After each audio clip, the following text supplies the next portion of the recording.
They were brainwashed. I feel like they were brainwashed just like I was when I was younger, to hate anything that's not like them. I think it's all tactic at the end of the day, because I don't think they really have any knowledge on drag or what it is. Those are the only time, that's the only time that we get to be in public expressing our authentic selves and feel safe. Growing up as a person of difference, like obviously flamboyant, I had way too much personality, way too much femininity, and way too much fashion sense, if I do say so myself. I was so forced to be the man of the house, and to play that male role that when I tried to assist or tried to explore or express that side of myself, my mother wasn't as bad as like my father and my uncles and cousins, friends and just other people, neighbors, there was always something wrong with me. I raised Southern Baptist, my grandmother Pentecostal, and having a preacher like call you out in front of an entire congregation and try to pray over your head with holy water and get the demon out of you. And I'm just like, I don't think there's one in you. I swear to God. I got my start at my local bar called New Beginnings. Mm-hmm. And I would travel to Asheville, which was like an hour south from where I was from. And I did a lot of pageants because that was the way to do drag then, and I just remember taking these road trips with my drag children to like Louisville, Kentucky and West Virginia and North Carolina, anywhere they would pay me to do a gig. Just in the last couple of years, my town that I grew up in just recently had their first Pride event. And they invited me and it was incredible. It was so beautiful.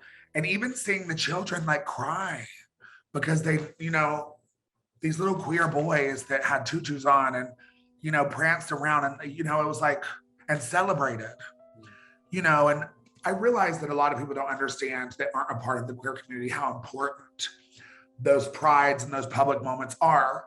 But those are the only time, that's the only time that we get to be in public expressing our authentic selves and feel safe. When I found drag, I finally found a place where I didn't hate myself.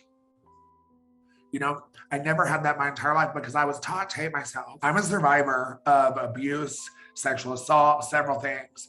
And drag has been the only way for me to build up from that trauma, to have a place to express myself artistically, to find safeness, therapy, happiness. It was my therapy for a really long time. And the thing is people don't realize how powerful drag can be. I'm very blessed to be a part of a show called We're Here on HBO. And I love our show. And I love RuPaul's Drag Race too, because we shine a light on the humanity of queer people and drag queens. And honestly, a lot of these people that have this opinion, I don't think they've ever seen anything like that. I don't think they've ever watched the show like that. I don't think they care. I think they have their opinion and they're not willing to budge. Because I also think they're trying to appeal a very small audience that they think will vote for them. I think it's all tactic at the end of the day, because I don't think they really have any knowledge on drag or what it is. I think that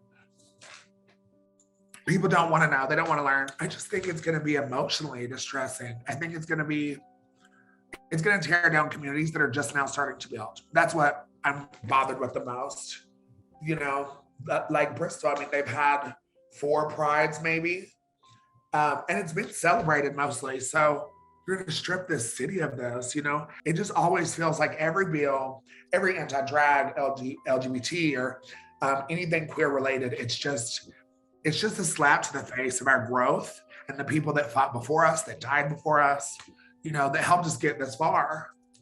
You're just trying to really strip something away. Governor, I don't know you, but I, from researching you, have found out you have a family that I'm sure relies on you to take care of them. And my family learned about how to accept me and understand my way of life and my job by being able to come to a Pride event and see it,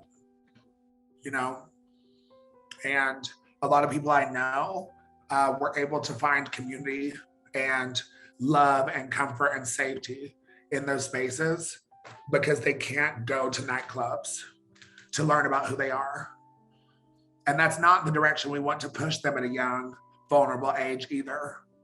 You know, and I come from a generation where, because the nightclubs and the drug scene and the alcohol scene was the first place people like that were exposed to the diversity, that they fell quickly into drug abuse, depression, often drinking too much, a lot of times suicide or overdose.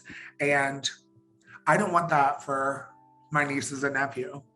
I don't want that for your kids' children if one of them happens to be queer. I want you to see us as the humans we are. And I want you to allow us to exist in coexisting spaces that are public, because we deserve to be out and proud in the light. And honestly, the new generation is connected. So they've been learning about diversity, about who they are, without having to wait like my generation did. They have access. So they have the access regardless. And I do feel like we do have a younger generation that is maybe more queer, more diverse, more accepting. And I think some of that older generation is getting scared by it. It's honestly, you know, drag queens and drag kings and drag in general is going to survive. Drag has been overwhelmingly alive, even when it was illegal. And it's still going to be, because that's the whole point. It's rebellious. But the people that are personally attacked are trans individuals. Because what you're saying is you can't present your identity, you know, and you're automatically being categorized because you're doing drag too. And I just think that there's a lot of, I just think it's very tactful of the bill to blanket hate crime trans people. That's truly what I think, more than anything.